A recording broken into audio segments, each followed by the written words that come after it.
말씀드릴 첫 번째 그림은 바로 주제페 체사리의 성모 스테고지, 그 주의 탄생 예고 장면 그림입니다. 이 그림을 그린 그 주제페 체사리는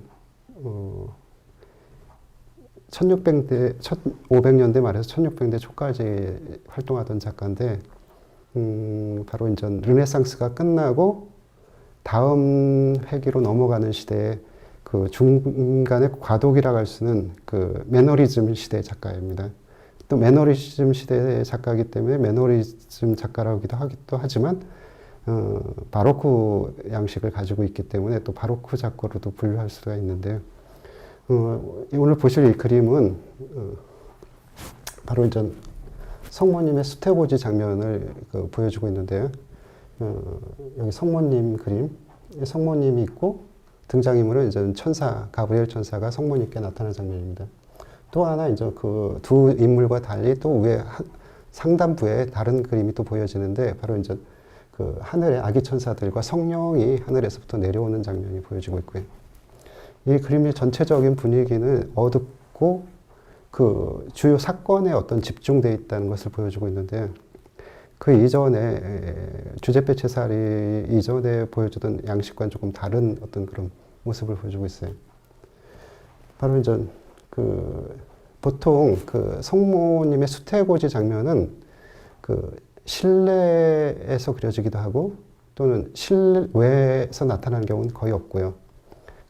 또 하나 이제 주로 나타나는 장면이 실내와 실외가 만나는 그 중간 부분, 입구나 그 어떤 우리로 얘기하면 뭐라고 그래야 될지 정확히 표현이 안 되는데, 그 집과 바깥에 나가는 중간 부분이 있어요. 그러니까 얘는 처마는 있지만 그 벽은 없는 그런 부분이 있는데, 그 유럽의 집들에 그런 부분에서 성모님의 수태고지를 주로 이렇게 표현하게 돼요.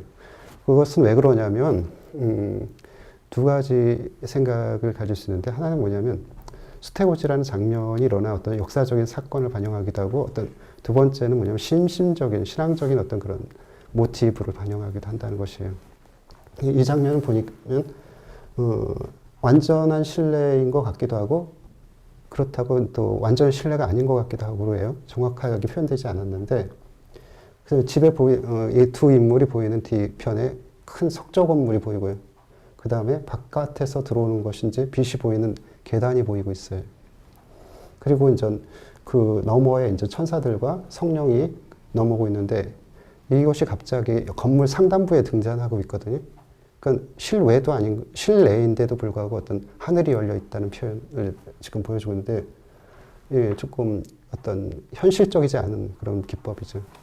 근데 사실 그 밑에 나타나는 어떤 인물들의 모습은 굉장히 현실적인 어떤 그런 상황을 띠고 있어요.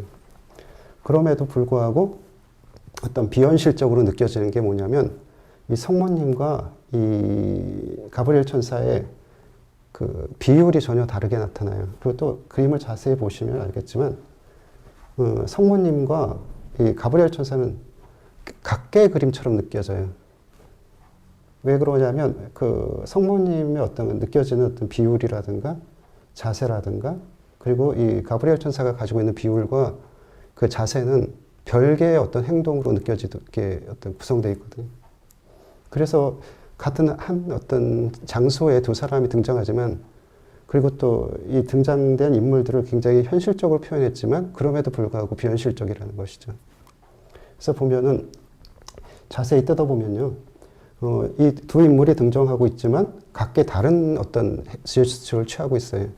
그리고 또 위에 상단부는 그 밑에 사람들과 연관성은 있지만 또 왠지 그 동떨어진 듯한 느낌이 들고요. 그렇게 함으로 인해서 어떤 초월적인 어떤 그런 사건을 암시해주고 있는 것 같은데, 이 성모님의 모습을 보면은 그 성모님이 입고 있는 빨간 옷은 보통 이렇게 고귀한 신분을 의미하거든요.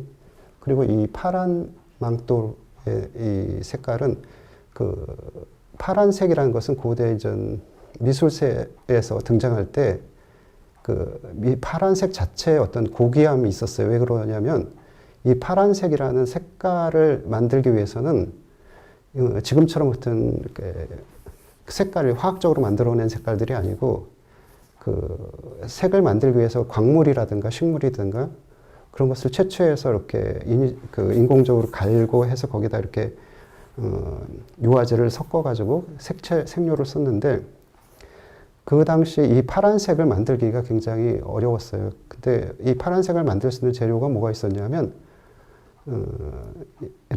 귀한 귀금속 종류에서 귀금속이 아니라 보석 종류에서 그런 어떤 색깔을 내게 되는데 주로 이제 그 청금석 같은 파란빛은 아주 밝은 파란색을 띠는 그런 그 귀한 돌가루를 이용했거든요. 그러니까 그런 귀한 재료를 썼기 때문에 그 물감 값이 지금으로 얘기하면 거의 물감 그람수하고 금값하고 맞먹을 정도였던 그 귀한 색깔이었어요. 그렇기 때문에 그런 귀한 색깔을 함부로 어떤 등장인물들에 쓰질 않고 어떤 그 화면 속에 나타난 인물 중에 귀한 어떤 특징적으로 귀한 인물이라든가 아니면 고귀한 신분을 나타낼 때라든가 아니면 주인공이 될 만한 사람들한테 이런 색깔을 입혔어요. 그래서 그런 의미 때문에 이 파란색이라는 주는 의미가 이제 원래는 그 색깔이 가지는 어떤 값어치 때문에 생긴 것인데 그것이 이제 귀한 분한테 적용되니까 성모님의 색깔로 정착되게 돼서 지금은 파란색은 성모님의 색깔로 이제 정착이 돼 있죠. 그래서 이제 성모님은 지금 가브리엘 천사가 들어오는데 그 모습을 바라보다가 놀라서 손을 벌리고 계셔요. 그리고 또 가브리엘 천사는 이제 바깥에서 들어온 것 같아요, 느낌이.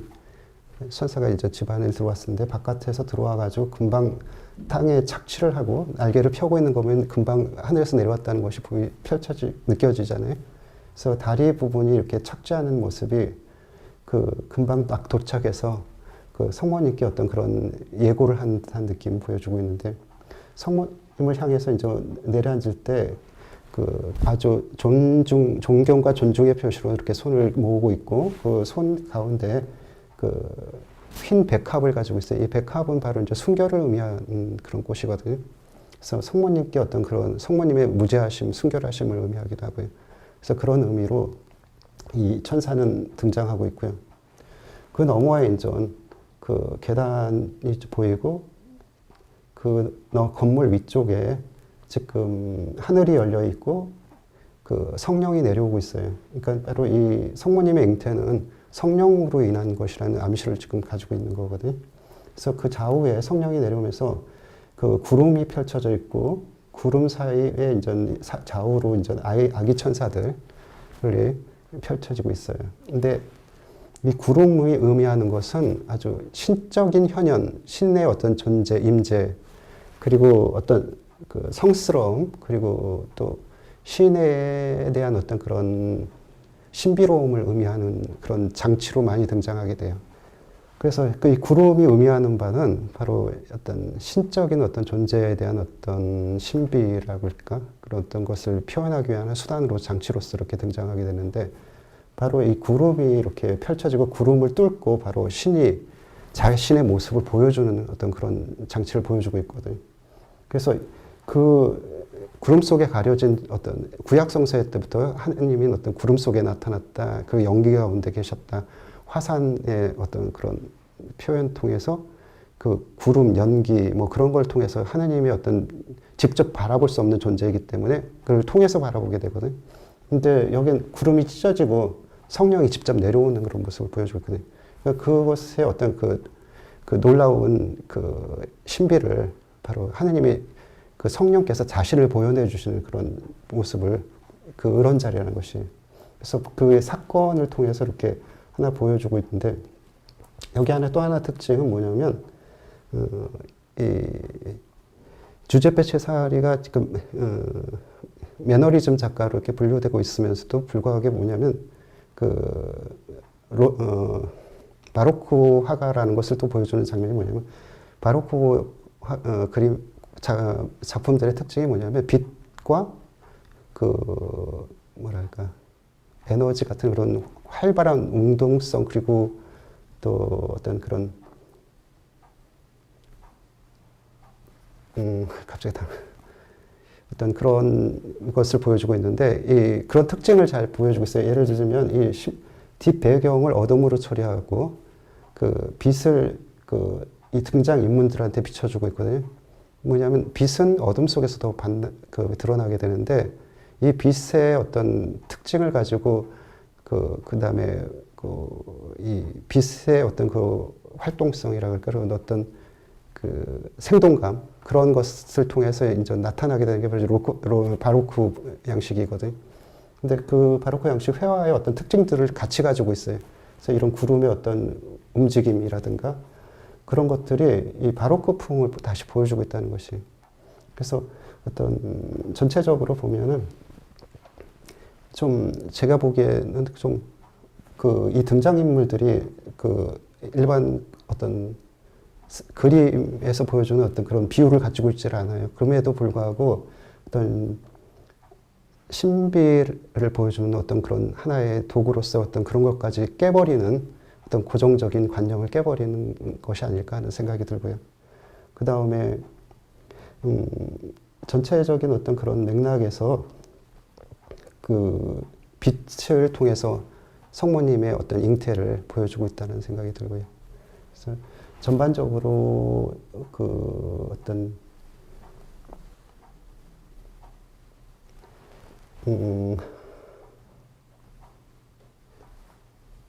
조금은 어색한 그림이기도 하지만 그럼에도 불구하고 어떤 신비를 보여주는 어떤 그림이라는 느낌이 듭니다.